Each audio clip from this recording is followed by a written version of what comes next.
Hello नमस्कार, मैं doctor Rajneesh Kumar आप सभी का एक बार फिर से हार्दिक स्वागत करता हूं। आज के वीडियो लेक्चर में हम बात करेंगे आचार्य रामचंद्र शुक्ल की दृष्टि में जयशंकर प्रसाद की अन्य रचनाओं के बारे में, जिसमें कि लहर नामक रचना पर हम बातचीत करेंगे, जिसका प्रकाशन सन 1933 में हुआ था। इस पर बात करना इसलिए ज़रूरी है क्योंकि यूजीसी नेट के क्वेश्चन पेपर में आप देखेंगे तो एक प्रश्न आता है सुमेलित करने वाला। तो लहर की कुछ ऐसी कविताएं हैं जो कि सुमेलित करने वाले प्रश्नों में शामिल रहती हैं। तो आप सभी को उन कविताओं से परिचित होना बहुत ज़रूरी है। तो इसलिए हमें लगा कि आंसू के बाद लहर पर भी बात करना ज़रूरी है, अन्यथा जयशंकर प्रसाद पर बात अधूरी रह जाएगी। तो उसी क्रम को आगे बढ़ाते हुए जब आप आचार्य रामचंद्र शुक्ल को इतिहास ग्रंथ पढ़ेंगे उनका, तो उन्होंने लिखा है, आंसू के उपरांत दूसरी रचना लहर है, जो कई प्रकार की कविताओं का संग्रह है। लहर पर एक छोटी सी कविता सबसे पहले दी गई है, इसी से समूचे संग्रह का नाम लहर रखा गया। तो जिस रचना को आप बार बार याद करते हैं कि इसका प्रकाशन 1933 में हुआ था, और क्रम में भी याद करते हैं कि कब इसके पहले कौन कौन सी जयशंकर प्रसाद की रचनाएं थीं, तो यहाँ पर एक चीज़ क्लियर हुआ होगा कि लहर जो काव्य संग्रह है, इसमें कई रचनाएं, कई कविताएं शामिल हैं। एक संग्रह का नाम है और इस संग्रह में लहर नाम की एक छोटी सी कविता दी गई है। अब आगे शुक्ल जी स्पष्ट करते हैं कि लहर का क्या मतलब है। लिखते हैं, लहर से कवि का अभिप्राय उस आनंद की लहर से है जो मनुष्य के मानस में उठा करती है और उसके जीवन को सरस करती रहती है। उसे ठहराने की पुकार अपने व्यक्तिगत नीरस जीवन को भी सरस करने के लिए कही जा सकती है और अखिल मानव जीवन को भी। तो लहर जयशंकर प्रसाद ने क्यों नाम दिया है?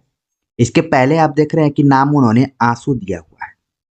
एक जमाना था जब कविताओं के केंद्र में राजकुमारों का नाम हुआ करता था। आप आदिकाल से देखेंगे, भक्ति काल, रीति काल, लेकिन धीरे धीरे चेंज हो गया। अब सामान्य विषय वस्तु को भी बनाया जाने लगा। आंसू पर कविता लिखी जा रही है, लहर पर लिखी जा रही है, और इस लहर का जो अर्थ आप देख रहे हैं, बताया गया कि आनंद से जोड़कर देखा गया है, आनंद की लहर से। आगे लिखते हैं कि यह जीवन की लहर भीतर उसी प्रकार स्मृति चिन्ह छोड़ जाती है जिस प्रकार जल की लहरें सूखी नदी की बालों बीच पसलियों की सी उभरी रेखाएं छोड़ जाती हैं।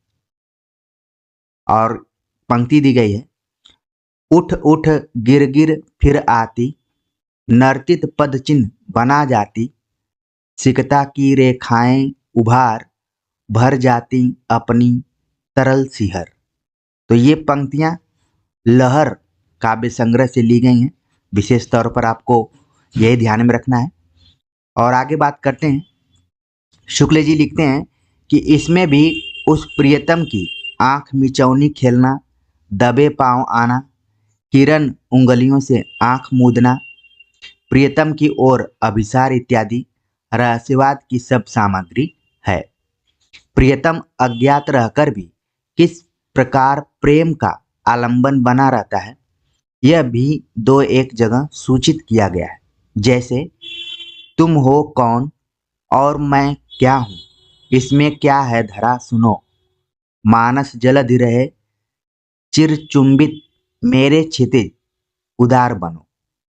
अच्छा, ऐसी पंक्तियों को आप देख रहे होंगे तो आपके मन में आ रहा होगा कि ये कहीं महादेवी वर्मा की तो पंक्तियां नहीं है, क्योंकि ज़्यादातर छायावाद में रहस्यवादी कवयित्री के तौर पर महादेवी वर्मा को देखा जाता है। लेकिन यहाँ पर विशेष तौर पर ध्यान में रखना है कि लहर काव्य संग्रह में जयशंकर प्रसाद ने भी कुछ रहस्यवाद पर आधारित कविताएं लिखी हैं। तो इसलिए विकल्प को देखें तो थोड़ा सा आराम से उसको टिक करने का प्रयास करें। आगे शुक्ल जी लिखते हैं कि इसी प्रकार हे सागर संगम अरुण नील में यह चित्र सामने रखा गया है कि सागर ने हिमालय से निकली नदी को कब देखा था और नदी ने सागर को कब देखा था, पर नदी निकलकर स्वर्ण स्वप्न देखती उसी की ओर चली और वह सागर भी बड़ी उमंग के साथ उससे मिला। तो यहाँ पर सागर और नदी दोनों को एक जगह कैसे इनका संगम होता है, इन्होंने एक कविता में लिखी जिसका शीर्षक है हे सागर संगम अरुण नील। मान लीजिए सुमेलित वाले प्रश्न में ये आ जाएगा तो अब आप तुरंत मिला देंगे कि ये जयशंकर प्रसाद की पंक्तियां हैं। आगे लिखते हैं कि क्षितिज जिसमें प्रातः सायं अनुराग की लाली दौड़ा करती है, असीम आकाश और ससीम पृथ्वी का सहेट या मिलन स्थल सा दिखाई पड़ा करता है। इस हलचल भरे संसार से हटाकर कभी अपने नाविक से वहीं ले चलने को कहता है। और नीचे जो पंक्ति दी गई है बहुत ही फेमस पंक्ति है, ले चल वहां भुलावा देकर मेरे नाविक धीरे धीरे, जिस निर्जन में सागर लहरी अंबर के कानों में गहरी, निश्चल प्रेम कथा कहती हूँ तज कोलाहल की अवनी रे। इन पंक्तियों के आधार पर छायावाद पर पलायनवाद का भी आरोप लगाया जाता है। ठीक है, तो इसको ध्यान में रखना है। हालांकि इसकी व्याख्या करते समय कई बार ये भी जोड़ लिया जाता है कि जब व्यक्ति कोलाहल की स्थिति में रहता है और वो चाहता है अपने मन को शांति मिले तो वो कहीं निर्जन प्रदेश में जाना चाहता है, तो इसको एक तरीके से अकेलेपन से भी जोड़ा जाता है। तो इन पंक्तियों को ध्यान में रखिए कि ले चल वहां भुलावा देकर मेरे नाविक धीरे धीरे, ये काफी इंपॉर्टेंट है। सुमेलित वाले क्वेश्चन में सब पंक्तियां आती हैं। शुक्ल जी लिखते हैं कि वहां जाने पर वह इस सुख दुखमय व्यापक प्रसार को अपने नित्य और सत्य रूप में देखने को भी, पारमार्थिक ज्ञान की झलक पाने की भी आशा करता, क्योंकि श्रम और विश्राम के उस संधि स्थल पर ज्ञान की दिव्य ज्योति सी जगती दिखाई पड़ा करती है। और फिर से पंक्तियां आ गईं, जिस गंभीर मधुर छाया विश्व चित्रपट चल माया में विभता विभूषी पड़े दिखाई, दुख सुख वाला सत्य बनी रे, श्रम विश्राम क्षितिज बेला से जहां सृजन करते मेला से, अमर जागरण उषा नयन से बिखराती हो ज्योति घनी रे। तो इन पंक्तियों को ध्यान में रखिए। आगे शुक्ल जी लहर के बारे में कुछ और महत्वपूर्ण बातें बताते हैं। लिखते हैं कि लहर में 4-5 रचनाएं ही रहस्यवाद की हैं। तो देखिए बदलते हुए पैटर्न में पूछा जा सकता है कि लहर में कितनी रचनाओं को रहस्यवादी माना है, तो 4 से 5 इस अंक को ध्यान में रखिए। लिखते हैं कि पर कवि की तंद्रा और स्वप्न वाली प्रिय भावना जगह जगह व्यक्त होती है। रवि के उस सन्नाटे की कामना जिसमें बाहर भीतर की सब हलचल शांत रहती है, केवल अभावों की पूर्ति करने वाले, अतृप्त कामनाओं की तृप्ति का विधान करने वाले स्वप्न ही जगा करते हैं, इस गीत से पूर्णतया व्यक्त है। और नीचे गीत दी गई है, अपलक जगती हो एक रात, सब सोए हों इस भूतल में, अपनी निर्यता संबल में चलती हो कोई भी न बात, वक्ष स्थल में जो छिपे हुए सोते हों हृदय अभाव लिए, उनके स्वप्नों का हो न प्रात। तो इन पंक्तियों को ध्यान में रखिए। आगे है कि जैसा कि पहले सूचित कर चुके हैं, यानी शुक्ल जी कह रहे हैं कि सूचित कर चुके हैं कि लहर में कई प्रकार की रचनाएं हैं। कहीं तो प्रकृति के रमणीय पक्ष को लेकर सुंदर और मधुर रूपकमय गान है, जैसे पीती विभावरी जागरी, अंबर पनघट में डुबो रही, तारा घट उषा नागरी। ये भी पंक्ति आप देख रहे हैं, ये पंक्तियां परीक्षाओं में पूछी जा चुकी हैं और आपको ध्यान में रखना है कि ये सब लहर से जुड़ी हुई हैं। खगकुल कुलसा बोल रहा, किसलय का अंचल डोल रहा, लो यह लतिका भी भरलाई, मधु मुकुल नवल रस गागरी। और कई बार तो अलंकार भी पूछ लिया जाता है कि इन पंक्तियों में अलंकार कौन सा है। तो मानवीकरण अलंकार ज्यादातर दिखाई पड़ता है और इसके अतिरिक्त रूपक अलंकार भी यहाँ पर मौजूद है। आगे लिखते हैं कि कहीं उस यौवन काल की स्मृतियां हैं जिनमें मधु का आदान प्रदान चलता था। कहीं प्रेम का शुद्ध स्वरूप यह कहकर बताया गया है कि प्रेम देने की चीज है, लेने की नहीं। इस पुस्तक में कवि अपने मधुमय जगत से निकल जगत और जीवन के कई पक्षों की ओर भी बढ़ा है।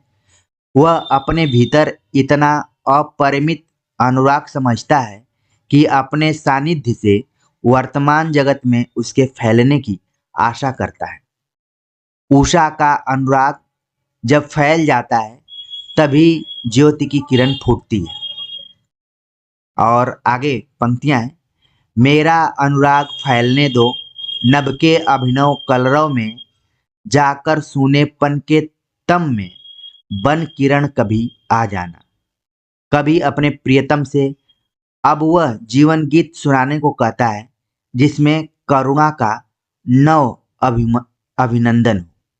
फिर इस जगत की अज्ञान अंधकारमयी अश्रुपूर्ण रात्रि के बीच ज्ञान ज्योति की भिक्षा मांगता हुआ वह उससे प्रेम वेणु स्वर में जीवन गीत सुनाने को कहती है, जिसके प्रभाव से मनुष्य जाति लताओं के सामने स्नेहालिंगन में बद्ध हो जाएगी और इस संतप्त पृथ्वी पर शीतल छाया हो जाएगी।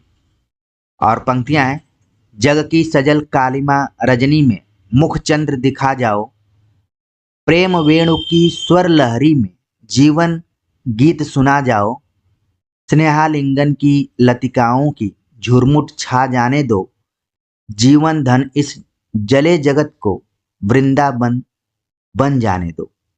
तो इन पंक्तियों को हमें परीक्षाओं के दृष्टिकोण से ध्यान में रखना है।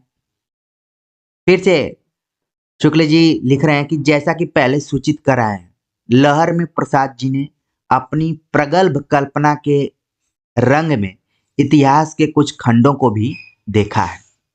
तो इस कथन को आपको ध्यान में रखना है कि प्रसाद जी ने लहर कविता में अपनी प्रगल्भ कल्पना के रंग में इतिहास के कुछ खंडों को भी देखा है। जैसा कि जयशंकर प्रसाद की रचनाओं की एक खास विशेषता है कि उसमें इतिहास का जिक्र किसी न किसी रूप में रहता ही है, चाहे आप नाटक पढ़ें, चाहे कविता पढ़ें, चाहे उपन्यास पढ़ें, कहानी किसी भी विधा में।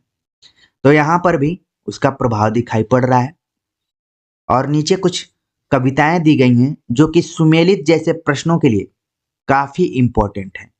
यहाँ पर देखिए, पिछले साल के क्वेश्चन पेपर को देखेंगे आप तो पूछा गया कि वरुणा के शांत कछार किसकी पंक्ति है, और इसमें बुद्ध भगवान ने धर्म चक्र का प्रवर्तन किया था, उसकी पुरानी झांकी है। अशोक की चिंता, ये भी कई बार पूछ लिया जाता है, ठीक है, तो इसको ध्यान में रखिए। शेर सिंह का शस्त्र समर्पण, ये कविता लहर से जुड़ी हुई है। पेशोला की प्रतिध्वनि, ठीक है, प्रलय की छाया, ये 5 ऐसी कविताएं हैं जो कि जयशंकर प्रसाद द्वारा लिखी गई हैं और सभी लहर संग्रह से जुड़ी हुई हैं। मान लीजिए सवाल पूछ लिया जाएगा कि ये कविताएं किस संग्रह से हैं, तो उम्मीद है कि जितने भी विद्यार्थी यहाँ पर जुड़े हुए हैं वो अब तुरंत बता देंगे कि हमने लहर काव्य संग्रह में इनको पढ़ा है। और वरुणा की शांत कछार, अशोक की चिंता, शेर सिंह का शस्त्र समर्पण, पेशोला की प्रतिध्वनि और प्रलय की छाया, इन कविताओं को आप अपने मन में जरूर रखिए कि जयशंकर प्रसाद की। और आखिर में लिखते हैं शुक्ल जी कि इस प्रकार लहर में हम प्रसाद जी को वर्तमान और अतीत जीवन की प्रकृत ठोस भूमि पर अपनी कल्पना ठहराने का कुछ प्रयत्न करते पाते हैं। तो इस कथन को भी ध्यान में रखिए कि लहर के संदर्भ में शुक्ल जी का क्या मानना है कि प्रसाद जी को वर्तमान और अतीत जीवन की प्रकृत ठोस भूमि पर अपनी कल्पना ठहराने का कुछ प्रयत्न या प्रयास करते पाते हैं। तो इस तरीके से हमने सोचा कि लहर से आपका परिचय कराया जाए और जो शुक्ल जी ने अपने इतिहास ग्रंथ में लिखा है उसको प्रामाणिक तौर पर प्रस्तुत किया जाए।